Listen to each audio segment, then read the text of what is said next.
বর্তমান সময়ের শল্য চিকিৎসা বা সার্জারির উল্লেখযোগ্য উন্নয়নের ক্ষেত্রে নিরাপদ অ্যানেস্থেসিয়ার গুরুত্বের বিষয়টি না বললেই নয়।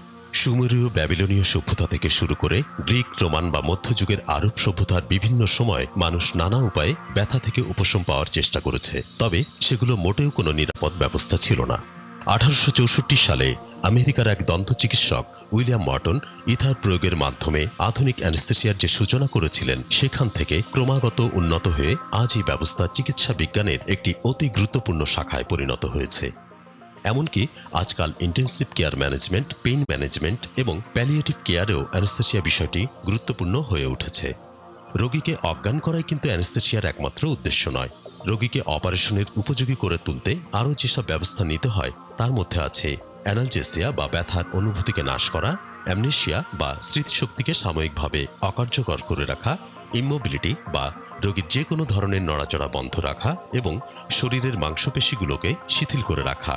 এর কোনোটির কমতি ঘটলে অপারেশন করা কঠিন হয়ে পড়ে। সুতরাং বোঝাই যাচ্ছে যেনতেনভাবে অ্যানেস্থেসিয়ার ওষুধ প্রয়োগ করলেই হবে না, বরং রোগীকে নিয়ম মতো পরীক্ষা নিরীক্ষা করে সেই অনুযায়ী কোন ওষুধটি কতটুকু এবং কিভাবে দিতে হবে সেটি নির্ধারণ করতে হয়। আরও একটি গুরুত্বপূর্ণ বিষয়, রোগী কোনো ওষুধ বা মাদক জাতীয় কিছু গ্রহণ করেছে কিনা তা অবশ্যই জেনে নিতে হবে।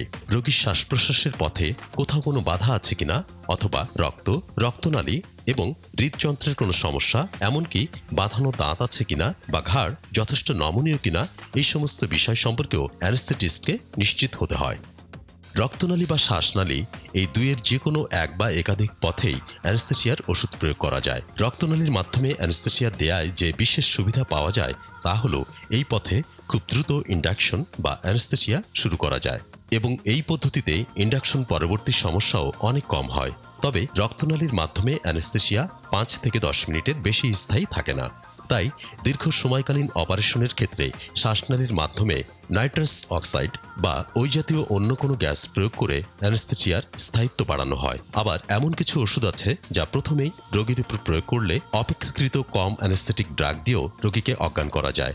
এর ফলে অ্যানেস্থেসিয়া জনিত কারণে বমি, খিঁচুনি, উচ্চ রক্তচাপ, হার্ট অ্যাটাক এবং অন্যান্য আনুষঙ্গিক জটিলতাও কমিয়ে আনা যায়। অজ্ঞান করার পর যখন রোগীর অপারেশন চলতে থাকে সেই সময় পালস, ব্লাড প্রেশার, ইসিজি, দেহের তাপমাত্রা, রক্তে অক্সিজেন, কার্বন ডাই অক্সাইড সহ অন্যান্য উপাদানের মাত্রা ঠিক আছে কিনা গভীরভাবে মনিটর করতে হয়।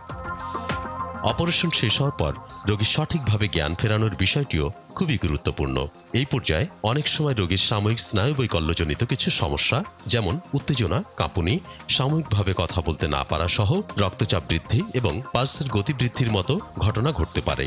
এই সমস্ত সমস্যার উপযুক্ত সমাধান, সেই সাথে জ্ঞান ফেরার পর রোগীর ব্যথার অনুভূতি কমিয়ে ফেলার জন্য ব্যথানাশক ওষুধ প্রয়োগ করাও একজন অ্যানেস্থেটিস্টের দায়িত্বের মধ্যে পড়ে। জেনারেল অ্যানেস্থেসিয়া কিন্তু যথেষ্ট জটিল একটি প্রক্রিয়া, তাই নিরাপদ অ্যানেস্থেসিয়ার জন্য প্রয়োজন অত্যাধুনিক ব্যবস্থা সম্পন্ন চিকিৎসা কেন্দ্র, যেখানে থাকবে অভিজ্ঞ অ্যানেস্থেটিস্ট এবং উপযুক্ত পরীক্ষা নিরীক্ষার ব্যবস্থা।